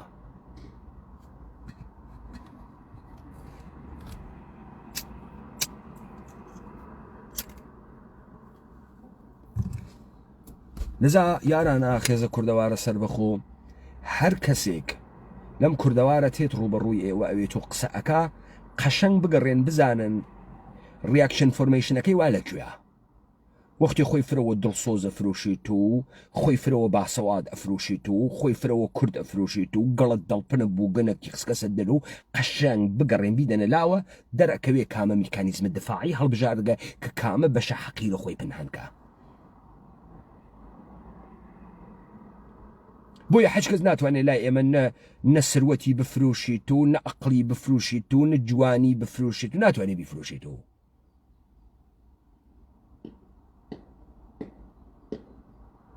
ومن لە ئبتداوە بە تەرانە دەسم پێکرد چۆن ئێوە واتانە پێات کە چۆن حەقیر کریاگەن بە تەرانە حەقیر کریاگەن بە شعر حەقیر کریاگەن ئەمانەی کە مەجال پەیاکەن تەکسیرەون لە جامعی تواتۆ نافەهمی خروجی ئەمانە چییە لەو تەرانە کە بەحسە غوربەتەکە ئەسڵەن سەرزەمینی تیانە کاورا ئەسڵەن دڵی تەنگ و ناوێتەوە بۆ سەرزەمینە لێی هەڕائەکە دڵی بۆ یەکێک قینی تێ لە مەردمەکە جێ تێڵە یەکی دڵی تەنگەوێتەوە بۆ مەردمەکە ئەویانە وا دڵی تەنگەوێتەوە بۆ مەردمەکە دلیلی ئەوەسە لە ئوروپا نەیتوانی گە مەجموعەیە ئیجتیماعی ئینسانی دروست کات تا کانەکشنێ بەرقەرارکە دڵی تەنگ نەوێتەوە بۆ گۆرەوە بازیەکانە ناوە سلێمانی بۆ تومترۆکاندنە ناوە سابوونکەران بۆ نادی سەرچنار و ئۆزۆ خواردن دڵی تەنگ ناوێتەوە چون لەگدا ڕەوابەت ئیجتیماعی دانیاگە بەوە ناگات لذا دڵی تەنگەوێتەوە بۆ ڕەفیقەکانی حەقە چەڵ و نازانم حەمەی حاجی قوتو و نازانم فڵانە کەس و بەیەکۆ بڕۆین و کۆبووین و ئۆزۆیە بخۆین تۆ لەگراوێنی کاورا هیچ دەرکێکی لە غوربەت نییە لە سەرزەمین نییە نازانێت چی تەرکەکە نازانێ ماڵی بەجێهێشت خاکی بەجێهێشت خۆرەتاوەکەی بەجێهێشت شارە سپیەکانی بەجێهێشت وە مەردمەکە لە فراغە ئەم تراژدیە فرمێس کەڕژێنن کە ئەو بەجێ تێڵێنە لای ئەوان هەڵپەڕکەکەن هەڵەخەن و داخەنەوە هەڵەخەن و داخەنەوە هەڵەخەن و داخەنەوە بۆیە خانەوادەکانە ئێمەمانان هیچ کامیان بەرداشتیان لە غوربەتە ئێمە نییە نیسیان فکرەکەن ئێمە وانە بەهشتی بەرینا و خەریکی قڕەپی لە ژنین و هەرچیشەوە کەنیشکێکی ئوروپایی وا لە باوەشمانە پاڵ و کەفتگە و ئێمە هەرچیشەوە مەشروع بخۆین و ئەویش داوای بەبرا بەشمان لێکا و دۆلاریە بەهەنێرە و پاونیە بەهەنێرە و بیهەنێرە و پاونیە بەهەنێرە ئەسە نازانێ غوربەت چه شەکلیە نافهمێ غوربەت چییە بە حوزنەوە خواحافیزی لێ ئەەکەم و بەجێ تێڵم ئەم هەوارە دێ کاورا واتێتە دەرەوە بۆیە لەگرا سەمەرەکەی ئەبێ بەوەی کە کاورای کورد لە شارێ لە بریتانیا هەفتەی ڕابردوو تەجاوز ئەکاوە ژنێکی ئینگلیسی 32 ساڵە ئەی کاتە 7 پارچەوە جنازەکەی فڕادا چون ئەو لەو سەرزەمینە نیان هێشکە عشق بکە لەگرا کە نیشکە ئینگلیسی مەشروبی خواردگە دەسی پێی گەیگە تەجاوزی پێکردگە کردگەسی و 7 پارچە ئەم جنایەتکارە ئەوە خروجیە و تەرانانسە حەڵیت بوو ئەوە خروجی ئەوەسە کە کابرا کۆچەکان نافەحمێ خۆی بەجێتێڵێت نافەحمێ خاکی بەجێهێشت هیچ بەرداشتێکی لە سەرزەمین نییە هیچ بەرداشتێکی لە گرۆری نییە هیچ بەرداشتێکی لە وجود ئینسانی خوای نییە بۆیە تۆ هیچ وەخت تەرانەیەک وەکو ئەنریکۆ ماسیسە دروست ناوێت هیچ وەخت چون نە ئەتفاق کەوتگە نە ئەتفاق ئەکەوێ ئەم دیبەیتانە بەردەوام ئەوەن لا ئێوەختان لا ئێوە خۆش